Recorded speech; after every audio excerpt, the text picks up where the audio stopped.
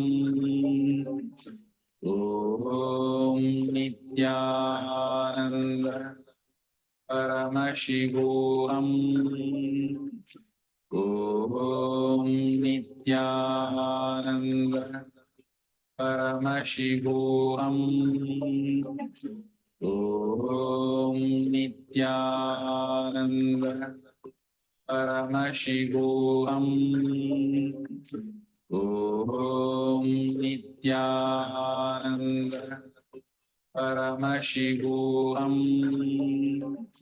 Om Nithyananda Paramashivoham. Om Nithyananda Paramashivoham. Om Nithyananda Paramashivoham. Om Nithyananda Paramashivoham. Om Nithyananda Paramashivoham. Om Nithyananda Paramashivoham. Om Nithyananda Paramashivoham. Om Nithyananda Paramashivoham. Om Nithyananda.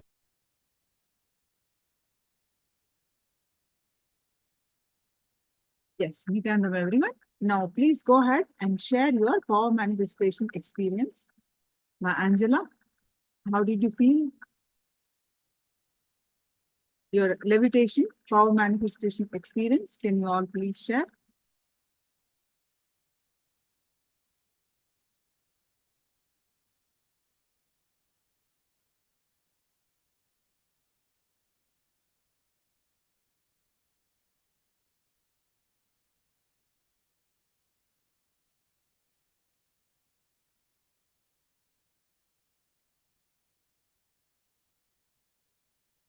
Yes, now we are going to move on to the next layer, causal body.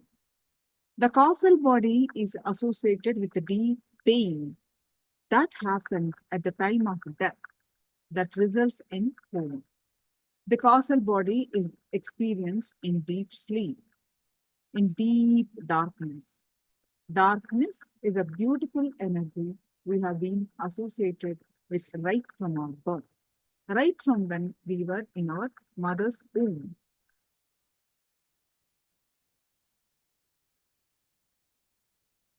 We originate from the darkness of our mother's womb, and also we get rejuvenated every day in darkness when we fall into deep sleep. And ultimately, we disappear into darkness at the time of death. So, darkness is energy. Mother Kali represented by darkness.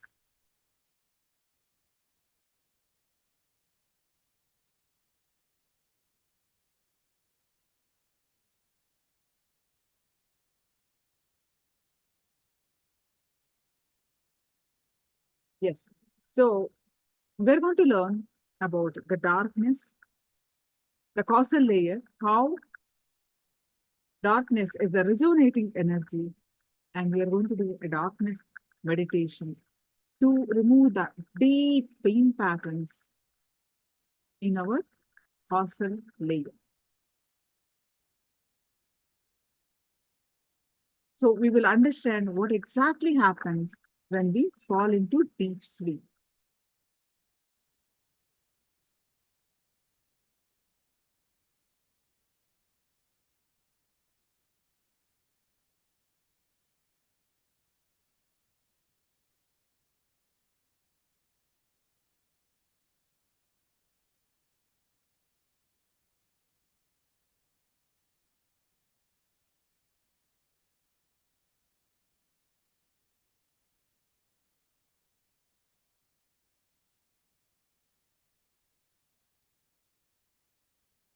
causal layer.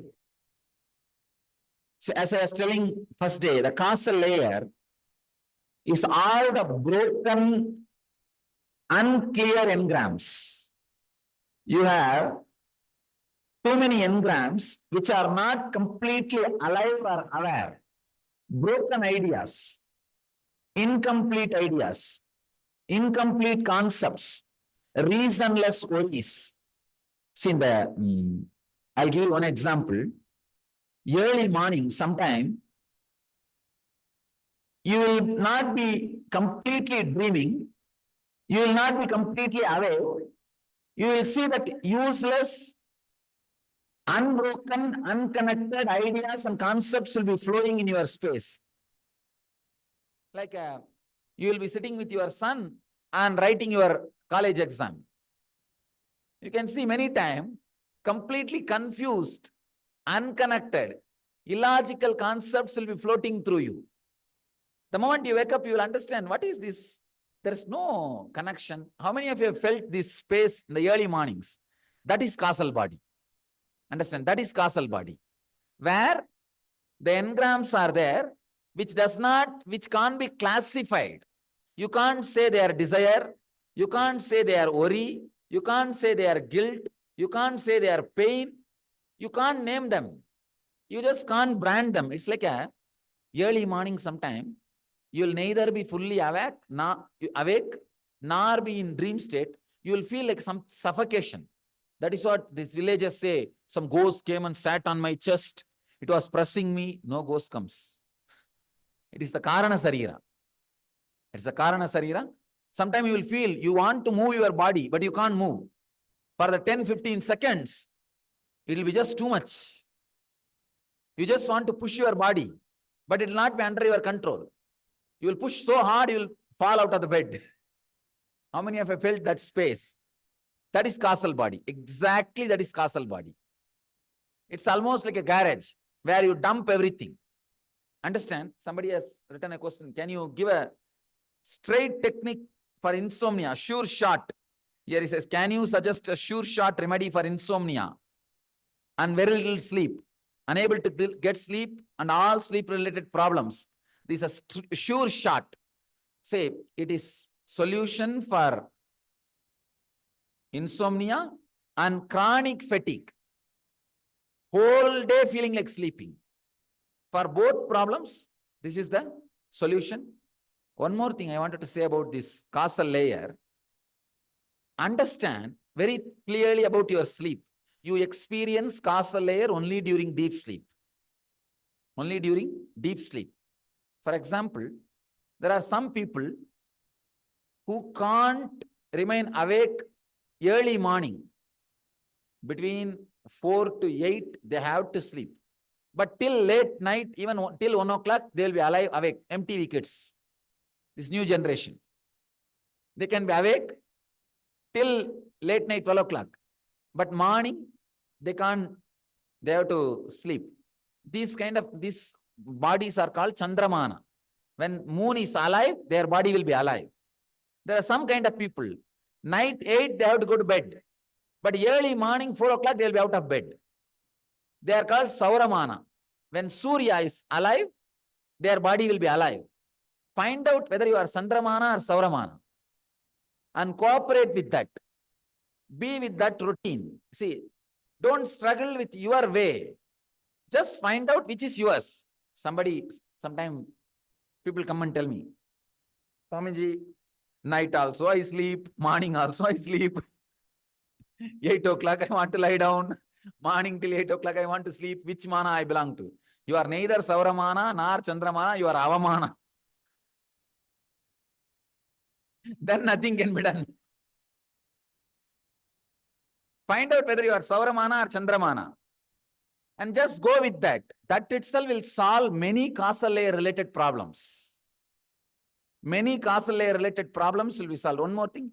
If your kids are Chandramana, don't abuse them, disrespect them. Don't torture them, forcing them to change their setup.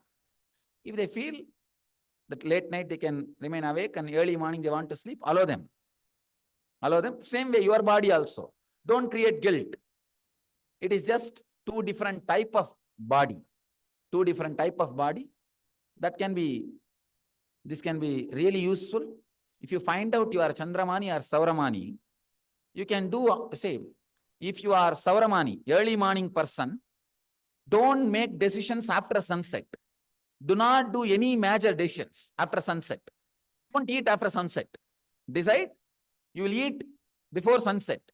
Don't eat, don't do any major decision making.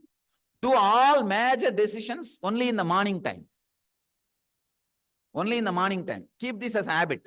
Waking up at Brahma Muhurta, morning 4:30, doing your routine, taking all major decisions, thinking, doing strategy planning only at that time. Same way, if you are Chandramani, do not decide early morning. Start thinking, start doing strategy planning all after evening 6 o'clock. Do everything after evening 6. It is just body type. It is nothing but just a body type. Understand? It is just body type and your biomemory, nothing else. If you are Avamani, nothing can be done. I don't have solution for you. You will have to find out by yourself. This causal layer is the layer where all these useless or engrams which you can't classify are dumped. I can say most of your sanchita karma, the accumulated but directly not useful in this birth, those karmas stay in this layer only. Working on this layer, healing this layer will relieve many of the unknown problems in you. See, there are so many things. You don't even know the root, why it is happening. Why it is happening, especially it's Alzheimer's and body shaking without your control, Parkinson's, all these things. There is no logical engram you can connect. Those things all start from this causal layer. And not for pride, I'm just telling the fact. We are successfully able to heal Parkinson's and Alzheimer's working on this causal layer.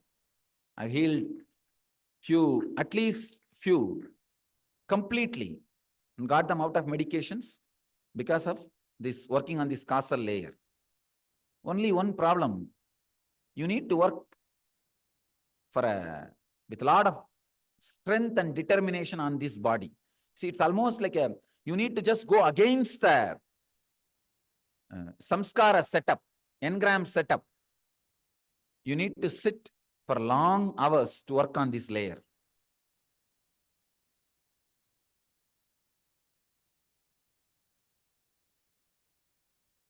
But I can be sure, by sitting long hours on this layer, you will see the direct benefit in your daytime. If you can work on the causal layer, at least few nights, you will see the whole quality of your day becomes different. The whole quality of your day will become different because, see, the daydreaming and night dreaming are closely connected. If you have too much of daydreaming, you will have too much of night dreaming. If you have too much of night dreaming, you will have too much of daydreaming. You should understand our sleep. Sometimes you will be lying down on the bed for 12 hours, but you won't feel you have slept. Means a normal person does not spend his time in deep sleep more than 20 minutes. 20 minutes only he will be in the deep sleep state. Then he comes out, dreams. He is caught here and there in some ideas, maybe for 10-15 minutes. Again he goes back into deep sleep and he comes out. And you'll be surprised, some of these studies, sleep studies in the Western countries, in US and Canada, Europe, nobody sleeps more than 16 minutes. In Indian village and African tribes, they sleep more than 30 minutes. 30 minutes at a stretch they sleep. Developed countries, only 14, not more than that, maximum. Then again they have to come to dreams. Means too much of daydreaming. That is why too much of night dreaming. Understand this stress. Early morning when you wake up, if you have shoulder pain, understand, you have too much of night dreaming. Human being is the only animal who is tired after resting. Really. See, early morning, all the animals, when they wake up, they just jump around. You see the dog, this guy will go around and measure his boundary. You see the cat, it will stretch the whole body and jump. You see the calves, the cows and all, it will just run around at least the stick on which they are tied. Human beings are the only animals, when they wake up, roll and pull the blanket. Moved away from the nature, tired of taking rest. Means you did not sleep. You are only hanging around in the causal layer. You are only hanging around in the dream state, did not fall asleep deeply. So any problem related to deep sleep will be completely healed through this one session. Usually in all NSPs, we sit whole night. Few hours we will sit. I'll really encourage you to sit as long as you can. It's a very powerful process. This technique is from Kularnava Tantra, a very powerful tantric technique, working on the causal body. You see, this causal body is considered as a mother energy. The causal body, the energy which you experience during deep sleep. Can you describe the deep sleep? There is no description. If you remember deep sleep and try to describe, only two things you can say. It was peaceful and darkness was covered by darkness. That's all. Only these two quality. These two quality only described as a cosmic mother. Cosmic mother. These two quality which is there in your mother's womb only gives birth to your body. Every day you go back to that same energy and rejuvenate your body and come back. That is why your sleep is equivalent to going back to the mother's womb. That same energy from which your body was created. The same energy. You see, the causal layer energy is the energy which is there in your mother's womb. Out of that, you took birth. And every day you go back to that energy and rejuvenate your body and come back. It's a very deep mystical connection. Little difficult for the normal logic to understand.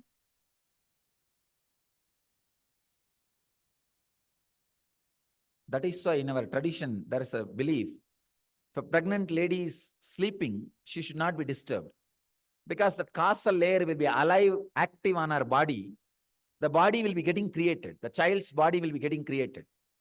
In Indian villages, there is a story, if a pregnant lady is sleeping, they'll tell, hey, Brahma is carving the body, don't disturb.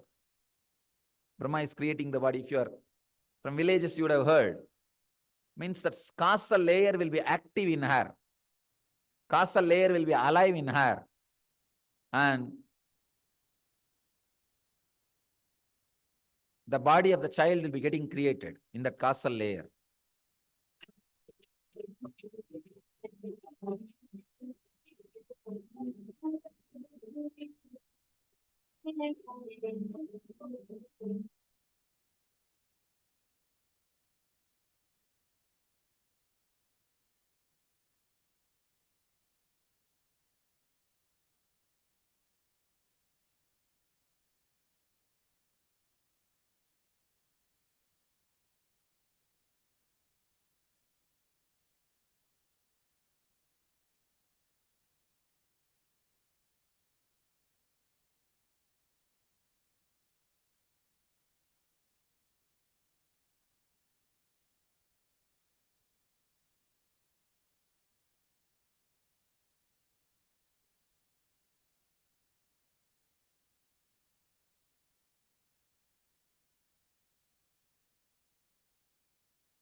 Now let's you can post your understanding of this causal layer, and we are going to learn more continuation of this. Swami is sharing. But whatever your understanding, can you all please post?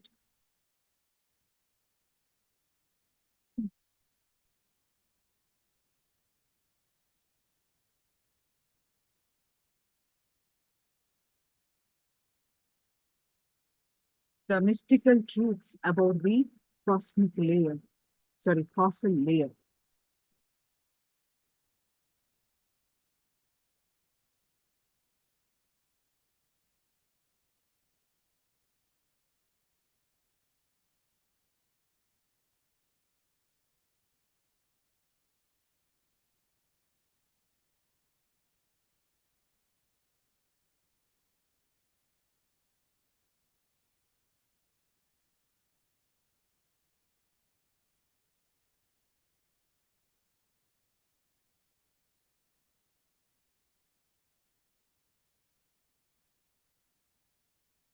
Same causal layer from which your body was created consciously and recreate your whole being. That causal layer only is called Kali in Sanskrit. Kali means darkness, that's all. The exact translation of the word Kali means darkness. This technique is beautifully described in Kularnava Tantra. Intensely meditating on cosmic darkness. That is your sleep. See, your sleep is nothing but darkness being covered in darkness. Unfortunately, we have wrong idea about darkness as if it is life negative. No, understand, it is not. All our life comes from the darkness which is in your mother's womb and goes back to cosmic darkness. So that is our mother, that is our source from where we come out and where we go and merge.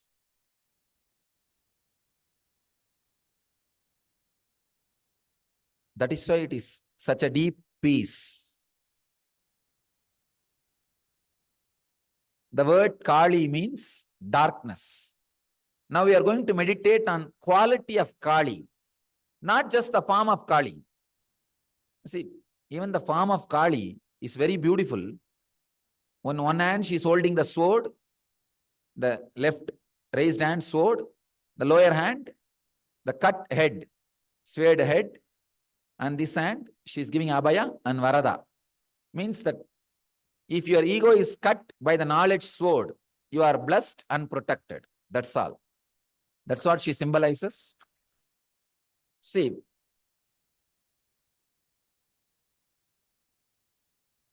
unfortunately, somehow the darkness is associated with negativity. It is not.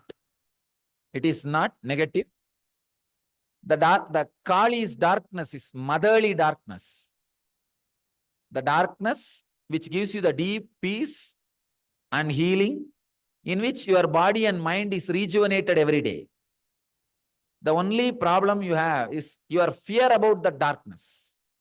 You just drop your fear and enter into the darkness, you will see you are in mother's lap. You are in mother's lap.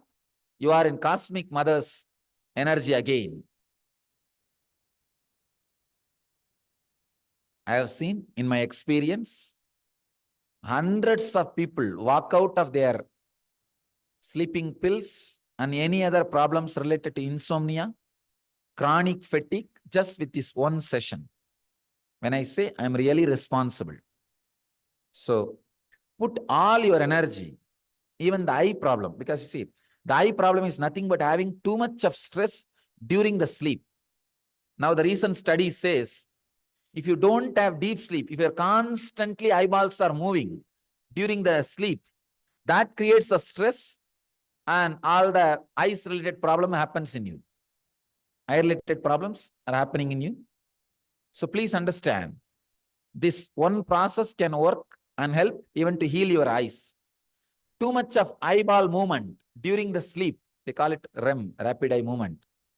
And during the sleep, if you're stress and dreams are too much, the eyeball movement will be too much. That creates stress. That creates all disease related to eyes. So go into this process, go into this meditation. It will heal you in so many ways, not only physically and mentally. You will carry a deep peace in you, a kind of a light being. This process will help you to carry a light being. Many times, having a light being itself solves many problems.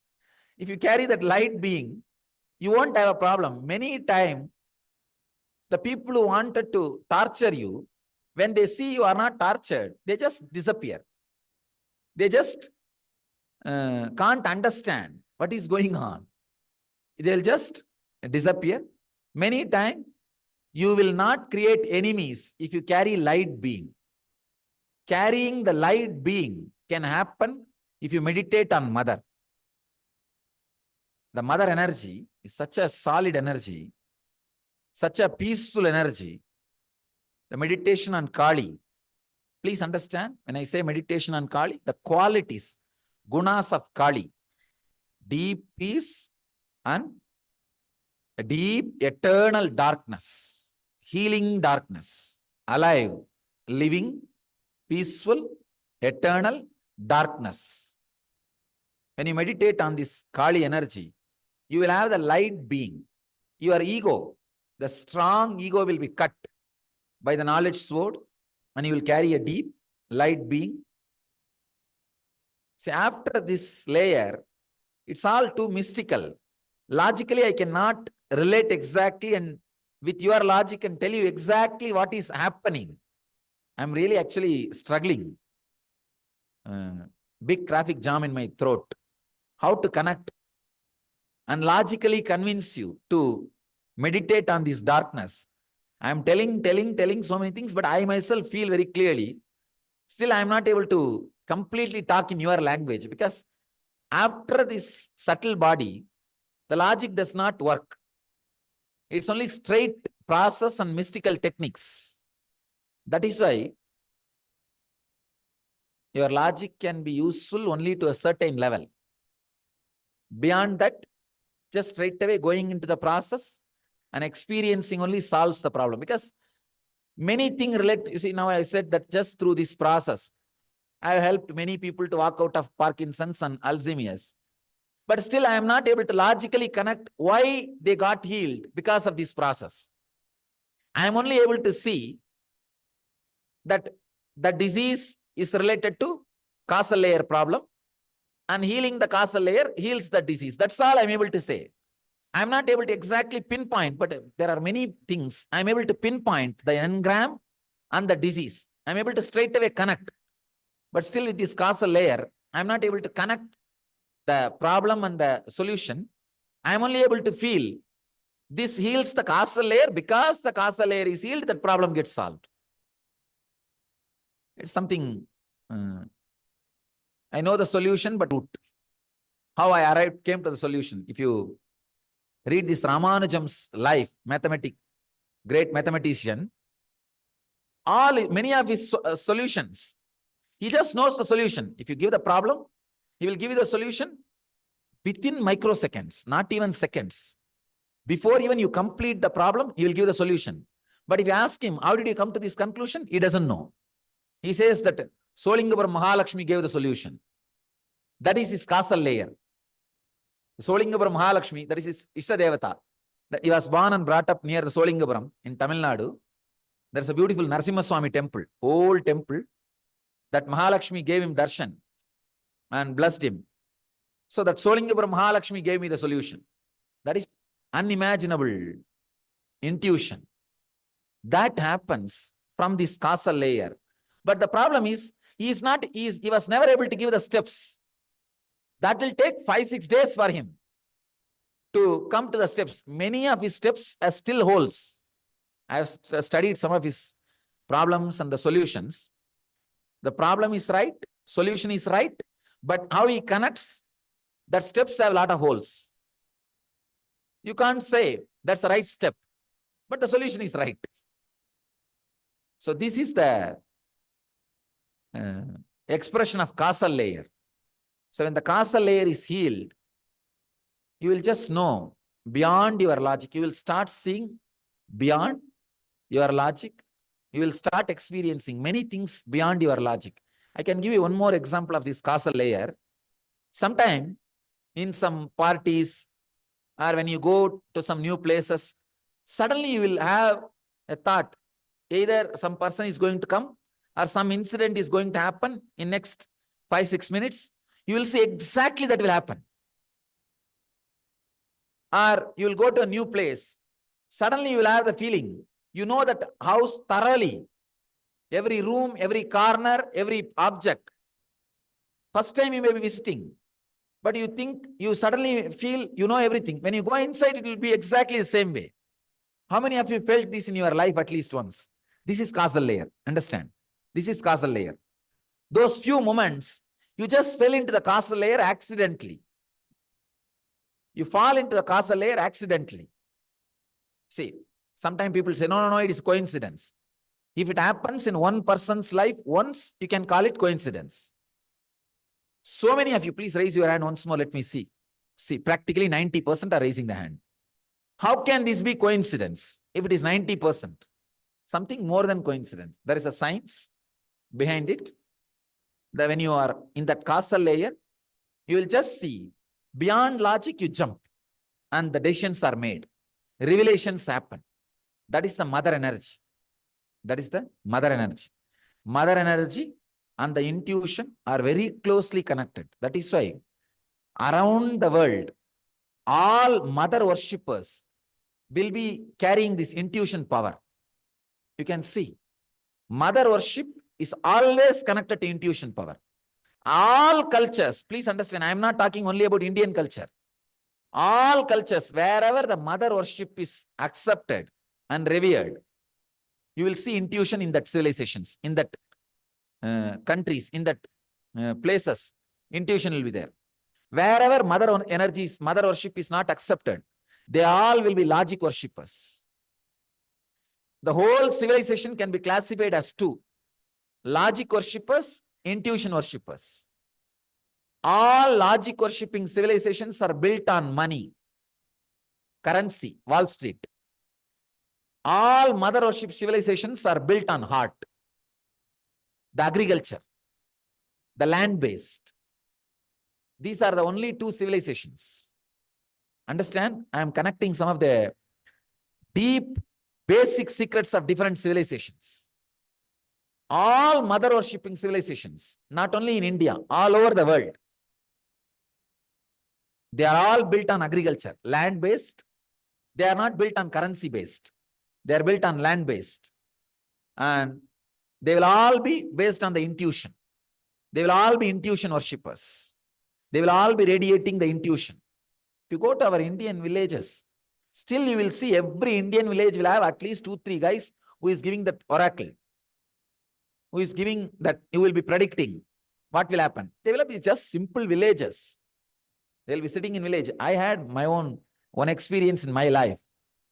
I was during my yatra in one village. Under a tree, there was a small stone applied, all the turmeric, kumkum, and all those things. I did not have any idea that somebody was worshipping that. I thought something.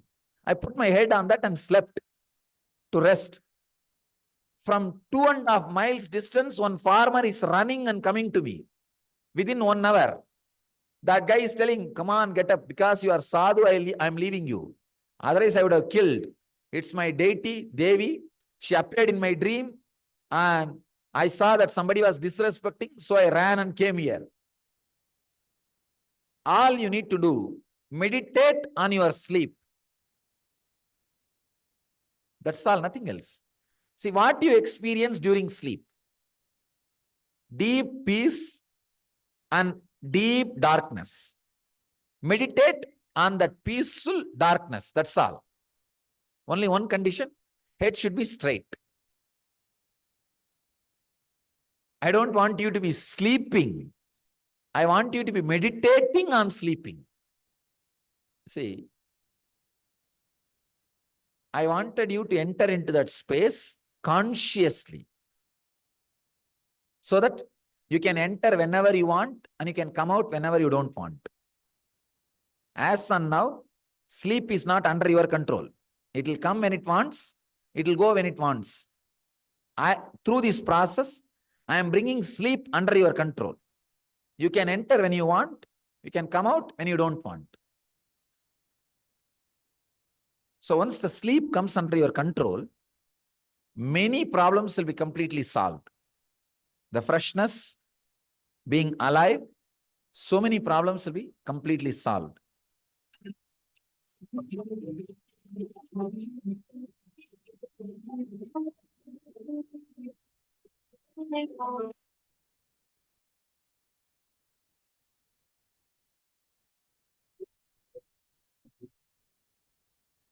Maintenant, vous n'avez pas sommeil, Tired? vous n'êtes pas fatigué, No drowsiness? vous ne vous sentez pas endormi, If you feel like, jump once more, then vous voulez sauter encore plus. all right.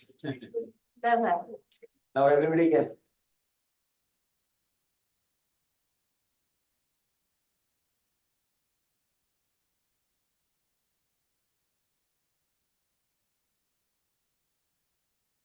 There are so many questions. Vous avez tellement de questions. I'm just seeing all the questions. J'ai déjà vu toutes les questions. All the important points I'll answer in the discourse itself. Tous les points importants de ces questions vont être répondus dans la The remaining questions, I'll sit and answer. Les autres questions, je vais les répondre. There is one question I can answer. Il y a une question, je peux répondre. Do you really need to have one spiritual guru?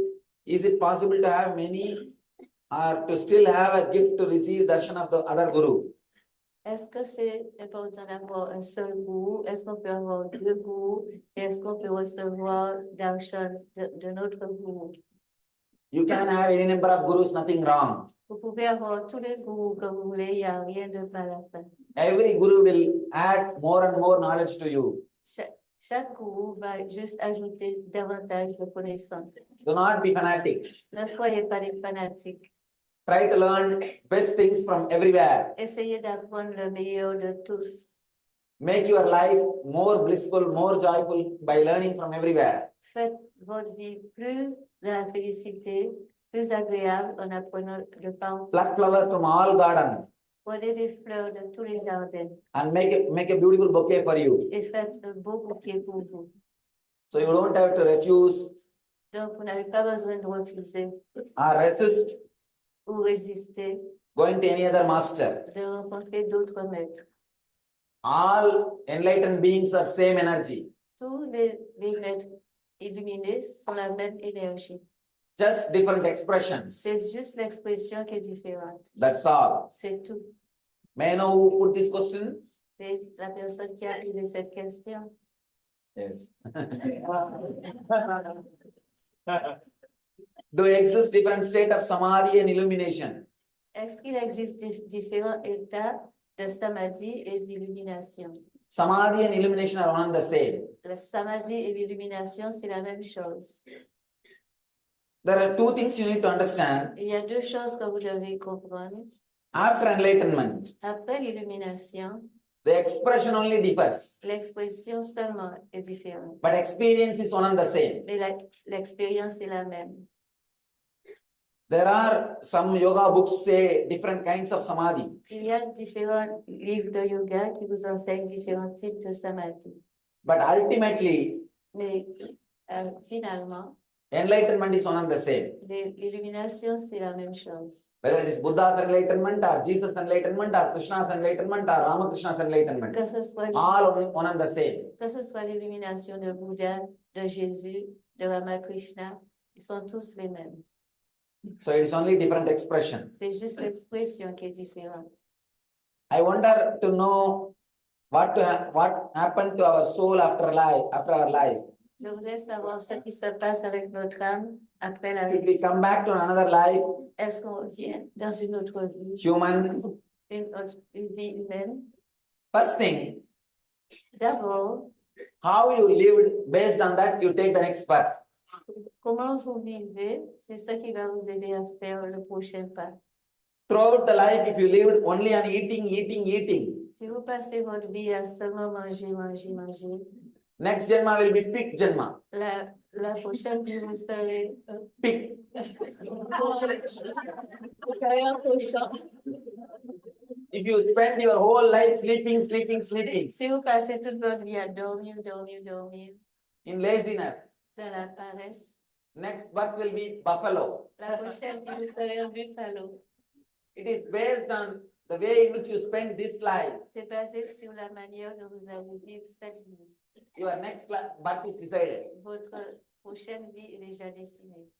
If you have lived this life happily, blissfully, meditating, Si vous passez cette vie heureux, dans la félicité et en méditant, you may not even need one more birth. peut-être que vous n'aurez pas besoin d'une autre naissance. If you learn the science of how to be happy without the use of body and mind, Si vous pouvez utiliser la science d'être heureux sans utiliser le corps et l'esprit, if you learn how to be blissful without using the body and mind, si vous apprenez à être vivre dans la félicité sans utiliser le corps et l'esprit, if your joy is independent of body and mind, si votre joie est indépendante du corps et de l'esprit, you don't need one more body. vous n'avez pas besoin d'un autre corps. You may not take one more birth. Vous n'avez pas besoin de naître de nouveau.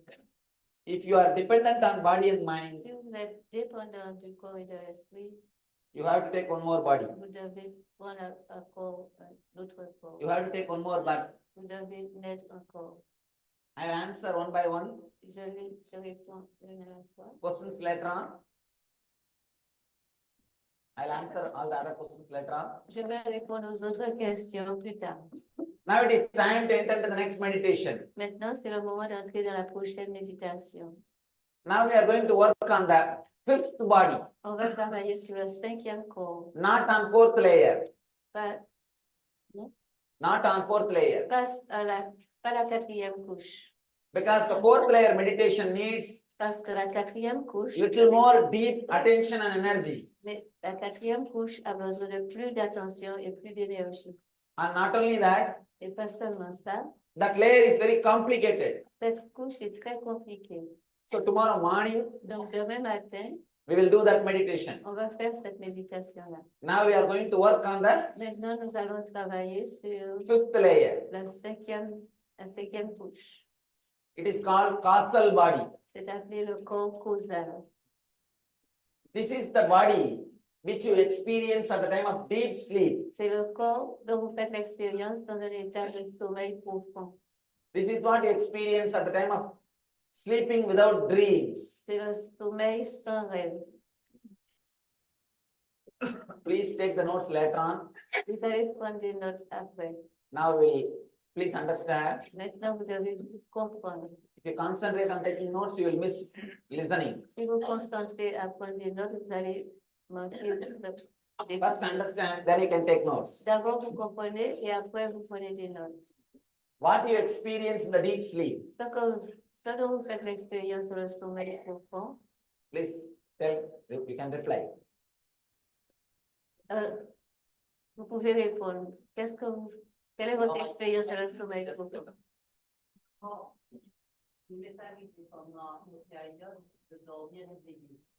During some time, I was sleeping and awake. No, I am asking, in the deep sleep, what you experience? Je demande dans un sommeil profond, quelle est votre expérience? Nothing.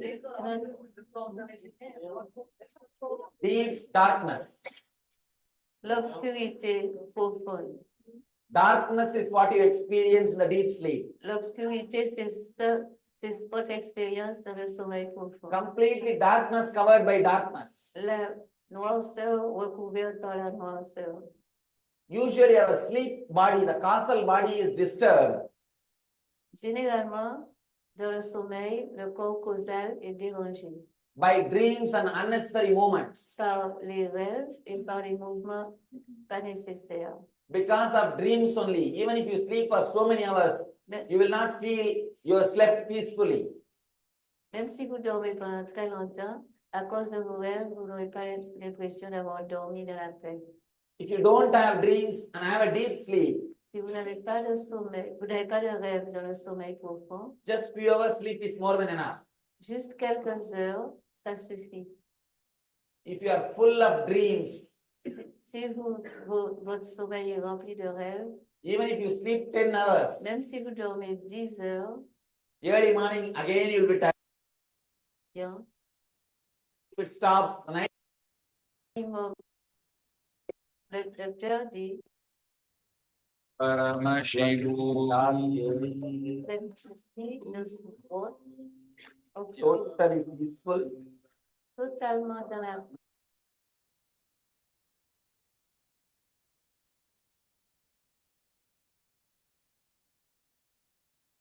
Yes, now.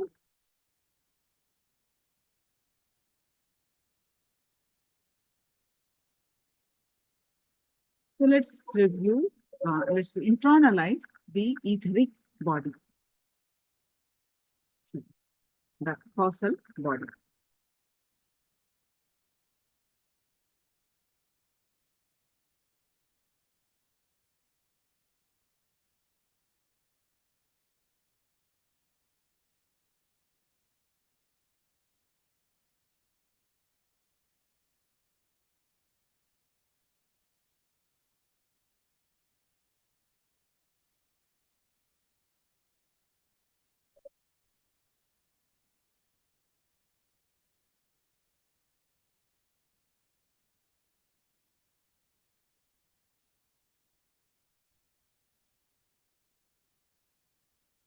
So what are your understanding about the etheric, causal body? So can you elaborate, Ma Mehri, on this, have this experience? Can you elaborate on this?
Nithyananda, I just give you a very fresh experience that happened one day ago.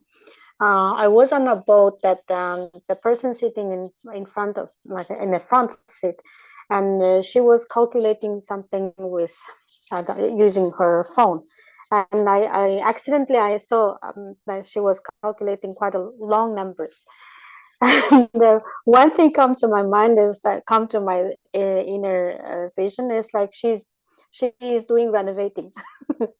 Okay, and second step that what she did is she opened the website where that we buy the constructions, like building materials.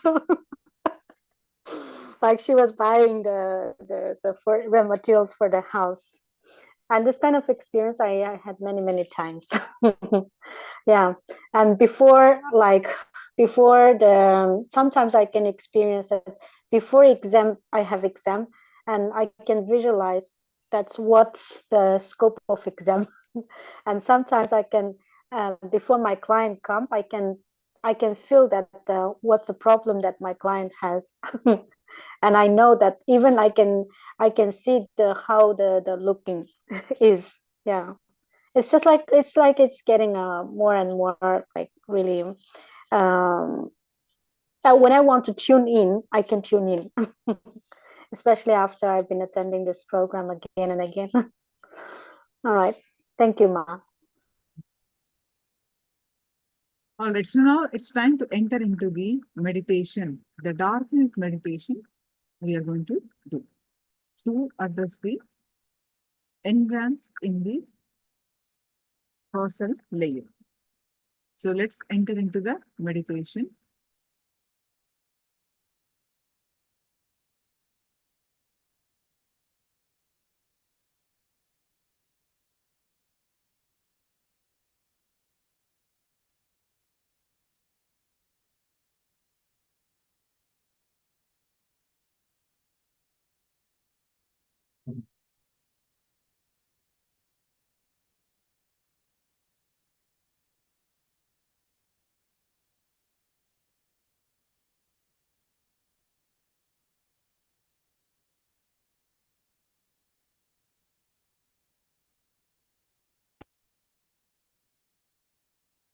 You can sit straight and throw out all the colors that are there in your mind. So basically, it's complete darkness meditation. To throw out all the colors that are there in your mind. Keep only darkness in your mind. You have to chant the Ukara mantra, the U sound. Ooh. Ooh. Understand, it is not Om or Whom. Ooh. Ukara mantra. It's just ooh. You just continuously push the air out as much as possible. Don't bother about breathing in. Just keep pushing the air out continuously by chanting this as deeply as possible. By pushing the air out, the body will breathe by itself. Understand? It is not Om or it is not Om. It is Ukar mantra. By continuously push the air out with the O,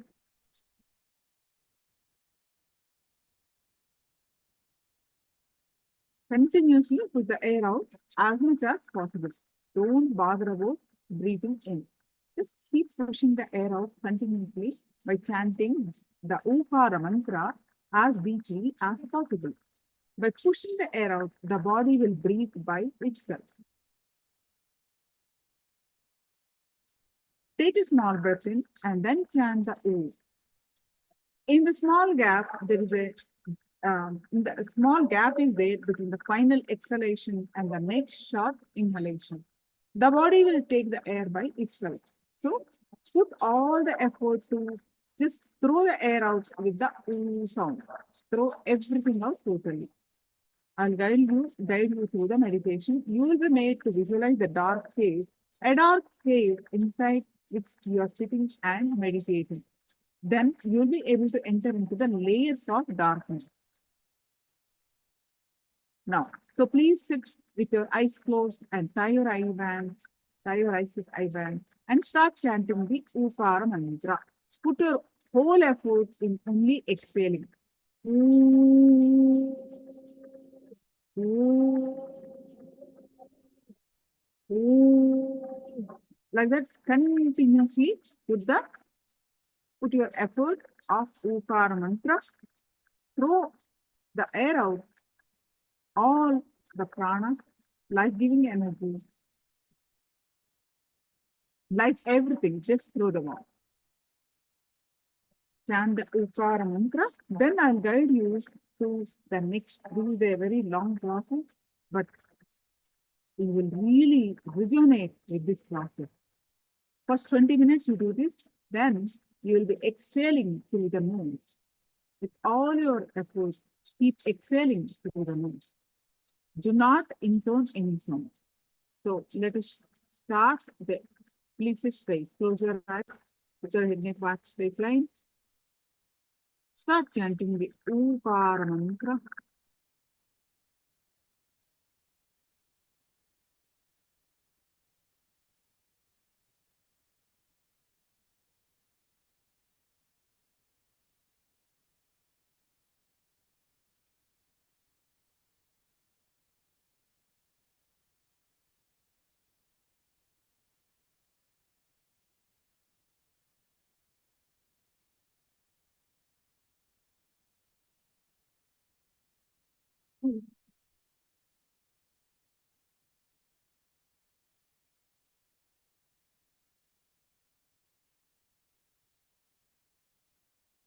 intensely, start chanting the Okara mantra.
Just relax.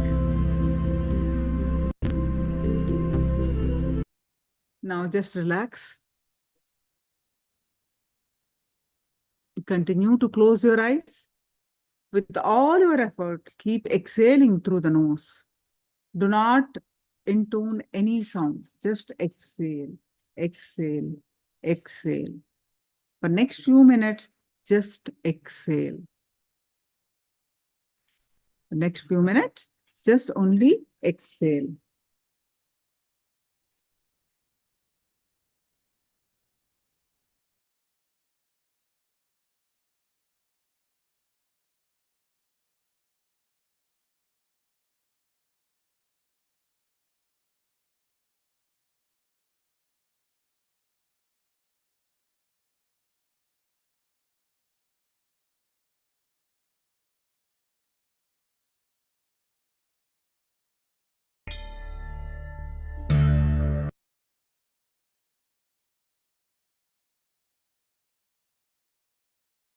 Exhale, only exhale. Complete attention on only exhale.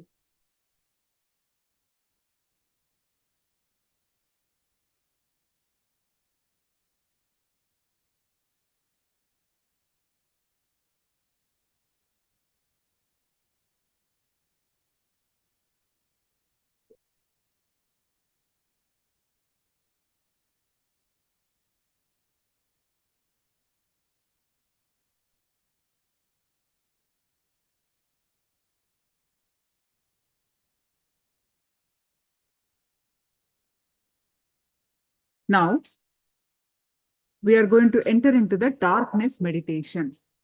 Visualize a deep and big forest where there is a deep, dark cave.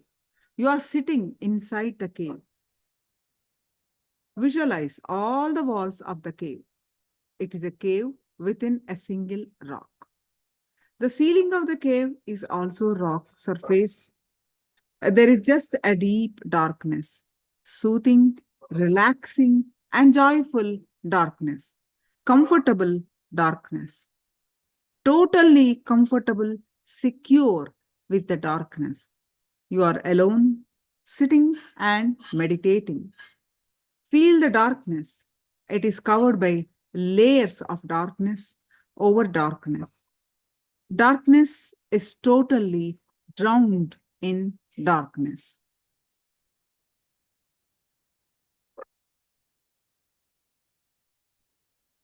You are just in your mother's womb, the same comfortable darkness of your mother's womb.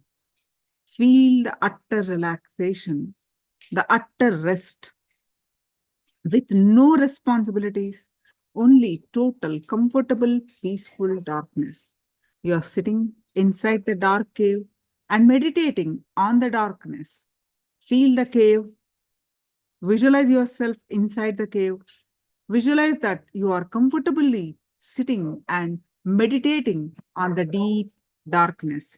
You only know one word: darkness, darkness, darkness.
Inside the cave, you are connected to the darkness of the universe. The darkness from which the universe was born, the darkness of your mother's womb, from which you were born. You are just filled with that light darkness. There is no other thought except darkness. Become that darkness. Feel that the whole thing is just darkness. Your body has disappeared in the darkness. Penetrate into the deeper and deeper layers of darkness. Just become pitch black darkness, nothing else.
The whole space is filled with thick darkness. The darkness is much more intense, dense than the earth itself. Just taste the experience of the deep, peaceful darkness.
Now relax. You can share your experience of this darkness meditation. Just relax and share your experience of this darkness meditation. And we're going to move on to the power manifestation of levitation. One more round. Keep sharing your experience.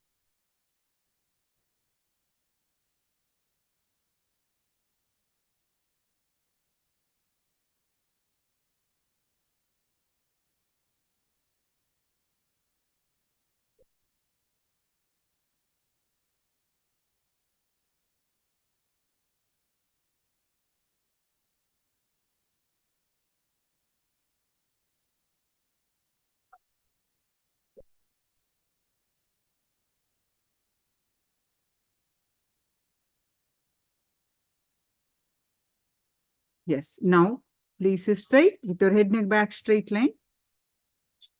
We are going to do the levitation power manifestation. So please sit straight with your head, neck, back, straight line. And your legs in lotus posture, Padmasana. If you cannot sit in lotus posture, you can sit cross-legged.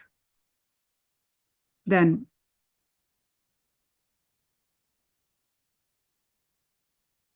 your hands in Samana Mudra, locked like this, and put it in your hand, lap.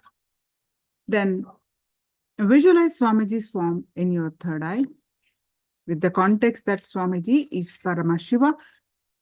Meditating on the form of Paramashiva, Swamiji will awaken your third eye, will raise your Kundalini Shakti.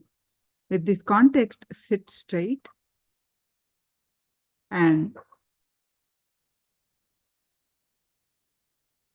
visualize Swamiji's form in your third eye.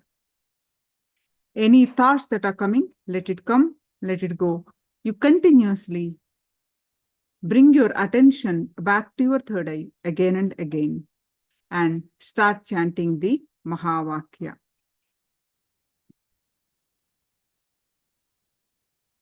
And experience the space of oneness. With that space of oneness, declare to lift off the ground. Declare to levitate.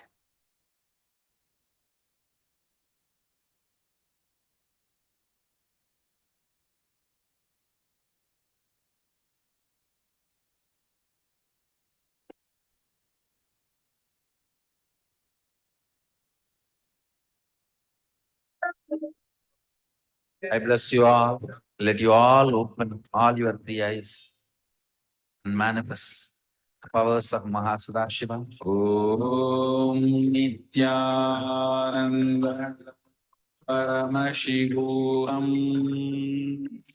Om Nithyananda Paramashivoham. Om Nithyananda Paramashivoham. Om Nithyananda Paramashivoham. Om Nithyananda Paramashivoham. Om Nithyananda Paramashivoham. Om Nithyananda Paramashivoham. Om Nithyananda Paramashivoham. Om Nithyananda Paramashivoham. Om Nithyananda Paramashivoham. Om Nithyananda Paramashivoham. Om Nithyananda Paramashivoham.